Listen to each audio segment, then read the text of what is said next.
Bismillahirrahmanirrahim. Assalamualaikum warahmatullahi wabarakatuh. Waalaikumsalam. Salam kedaulatan rakyat. Salam.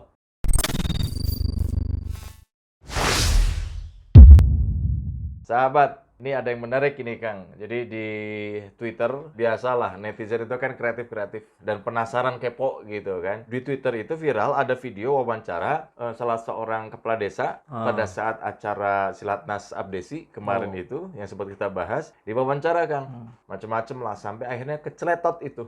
Mau ngomong dibayar jadi dipindahin ke yang lain. Jadi kita juga bisa lihat dulu nih videonya Kang ya. Oke. Pak Apip mau kemana ini Pak Apip? Mau ketemu sama Pak Jokowi. Oh, dalam rangka apa nih Pak Apip? Katanya mungkin Pak Jokowi kangen ke Sandres. Itu edikatnya sampai banyak itu gimana tadinya itu? Saya juga nggak tahu ini, nggak ngerti ini. Saya dikasih segini aja, saya bingung ini. Coba yang rapi itu pakaiannya yang benar tuh. Mana? Kan Pak Apip kepala desa. Bajunya nggak nyampe ini Pak. Kalau saya kancingin nanti begitu saya ngelembung. Gitu. Oh siap. Terima kasih Pak Apip. Ya.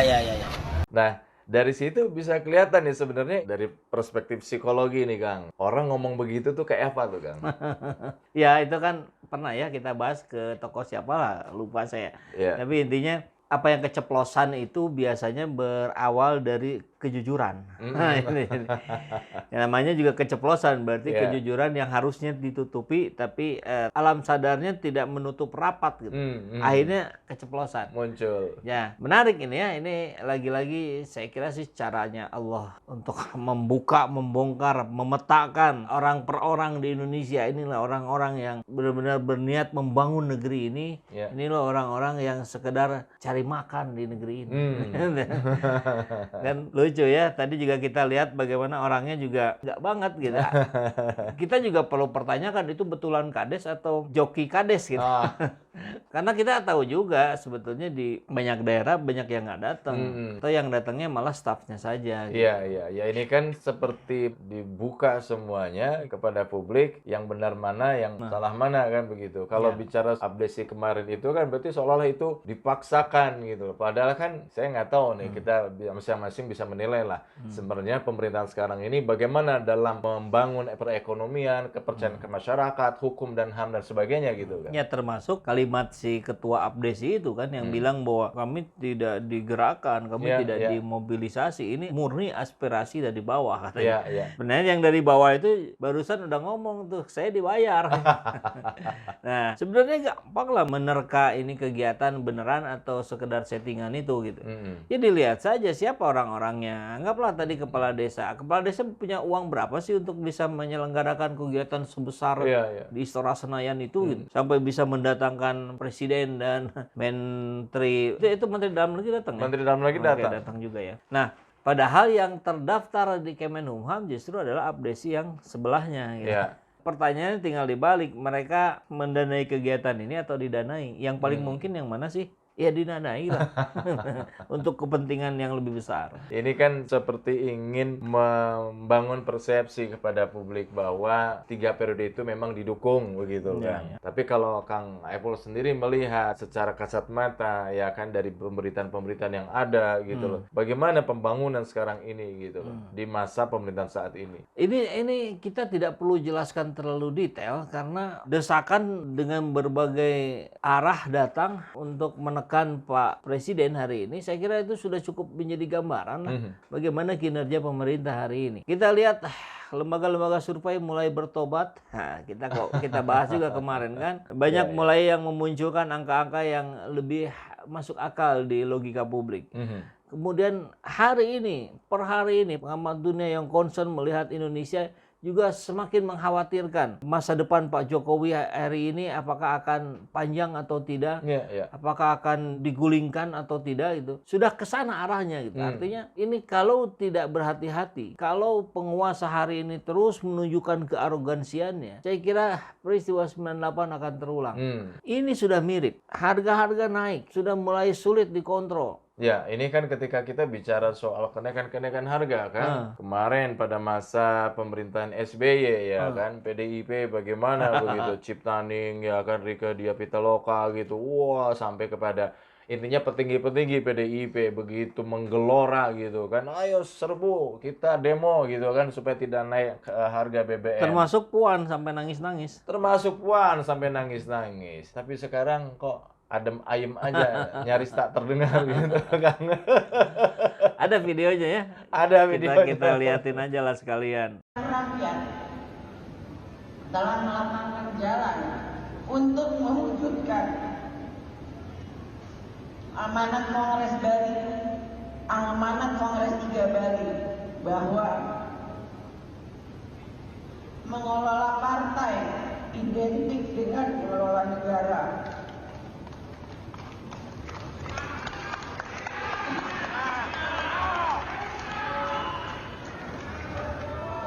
Untuk itu, PDI Perjuangan menyatakan sikap sebagai partai pemerintah yang siap menjadi pelopor mendukung kebijakan pemerintah. Ya itu barusan sahabat semua juga sudah lihat bagaimana drama-drama politik di negeri ini. Sekarang A, kemudian bisa B gitu. Sekarang B, besoknya bisa A. Bulak-balik ya. Apa yang diperankan oleh PDIP ketika menjadi partai oposisi dan menjadi partai pemerintah, itu nampak jelas sekali 180 derajat perbedaannya gitu. Tapi bahayanya gitu Kang. Buat orang-orang yang nggak suka politik ini semakin menguatkan tuh. Politik tuh kayak gitu. Nggak ada benar-benarnya. Yang benar bisa jadi ngaco, yang ngaco bisa jadi benar gitu. Tapi saya harus terus mengingatkan sahabat semua bahwa jika tidak ada orang-orang baik yang masuk politik, maka kehidupan politik di Indonesia akan semakin babak belur. Apakah adanya orang baik akan otomatis pembaikan berbalik 180 derajat? Tentu tidak. Gitu. Ya ini logika saja yang bermain. Semakin banyak orang baik yang masuk politik, kemungkinan politik menjadi baik menjadi lebih besar gitu. Ya, tugas kita lah salah satunya adalah mendorong itu, terutama anak-anak muda ya, anak muda yang baik tapi banyak juga anak muda yang nggak baik tuh. Politik memang tidak salah. Politik bukan sesuatu yang buruk ya kan, orangnya saja yang oknum ya kan yang menjalankan praktek-praktek politik yang kotor. Tapi kalau tadi Kang Epol bicara soal harus mendorong orang-orang yang baik, orang-orang yang bersih, kan ini juga sudah ada sebetulnya yang dinilai oleh sebagian besar publik, bahkan partai politik baik yang mengakui atau yang masih malu-malu, baik oleh para tokoh politik yang sudah terang-terangan mengakui orang ini adalah bagus dan baik, dan yang masih malu-malu juga mengakuinya. Anies Baswedan itu Kang. Ini kan luar biasa, seharusnya kan bisa didorong gitu oleh semua publik bahwa sosok ini adalah sosok yang baik, berkarakter dan benar gitu. Hari ini kita defisit orang-orang baik. Keberadaan orang-orang baik di tengah mayoritasnya orang yang tidak baik, maka akan lebih mudah di framing orang-orang baik itu menjadi orang yang tidak baik, dan orang-orang yang tidak baik menjadi baik karena framingnya berjumlah mayoritas. Ini yang mengerikan sekali buat saya karena ini ada juga kejelasan dalilnya bahwa kita akan tiba suatu saat ketika gitu kan yang para penipu dipercaya tapi yang benar malah tidak dipercaya.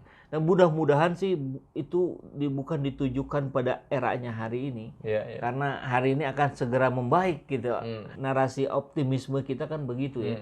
Tapi ya itu butuh upaya-upaya luar biasa dari kita rakyat dan orang-orang yang peduli pada masa depan negeri ini. Nah kemudian kan kita juga semakin mudah dengan teknologi digital hari ini yang semakin berkembang, kita bisa mudah mengetahui informasi apa saja yang beredar di masyarakat. Salah satunya misalkan narasi-narasi yang dimunculkan oleh Anies Baswedan. Ketika minyak goreng langka, apa yang beliau munculkan? Menginisiasi pembuatan pabrik minyak goreng bersama Ridwan Kamil. Solutif gitu. Kemudian pembangunan gedung JIS misalkan. Kan kabarnya katanya dari awal dia sudah menekankan bahwa ini tidak sekedar akan digunakan untuk kegiatan olahraga, tapi juga silahkan dipakai untuk tabligh akbar, untuk kegiatan ibu-ibu, pengajian dan seterusnya. Dan rupanya itu terwujud hari ini Kang ya. Betul, banyak program. Mulai dari menyambut bulan puasa ini ya kan, sampai kepada bagaimana ada kegiatan-kegiatan selama Ramadan itu diisi di situ Kang. Di JIS. Di JIS. Nah ini yang membedakan narasi antara orang yang berpikir solutif dengan orang yang berpikir orientasi kekuasaan semata gitu. Yang orientasi kekuasaan semata ya kita lihat apa narasi-narasinya. Penekanan aturan, boleh taraweh asal prokes, hati-hati. Kita harus tetap menjaga ini. Jangan sampai COVID-19 naik lagi. Ya, saya kira itu kan setiap hari sudah makanan sehari-hari kita. Iya. Kenapa nggak dalam momentum bulan suci Ramadan ini justru berbicara tentang membangkitkan umat Islam dalam berbagai aspek kehidupannya. Harusnya tuh Pak Menag itu menggalakkan, yuk kita dekati lagi Al-Quran. Yuk kita kaji lagi bacaan-bacaan suci yang senantiasa kita bacakan di sholat misalkan. Pelajari lagi arti dan maknanya. Itu narasi begitu nggak ada gitu. Yang ada tuh lebih kepada aturan. Yeah. Berbeda dengan Anies Baswedan misalkan. Yang tadi ya solusi aja gitu. Oke, ini ada ruang, silakan pakai. Oh, ini ada kemungkinan, yuk kita bangun. Ada ini, oh yuk kita kerjasama gitu. Kan lebih baik kita berorientasi pada solusi daripada pada masalah. Kalau solusi kita cari jalan keluarnya, kalau orientasi pada masalah kita akan membesar-besarkan masalah.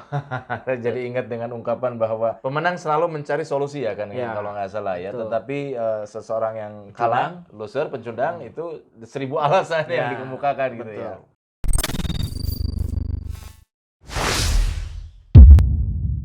Sahabat bisa memberikan dukungannya kepada kami dengan membeli merchandise yang ada.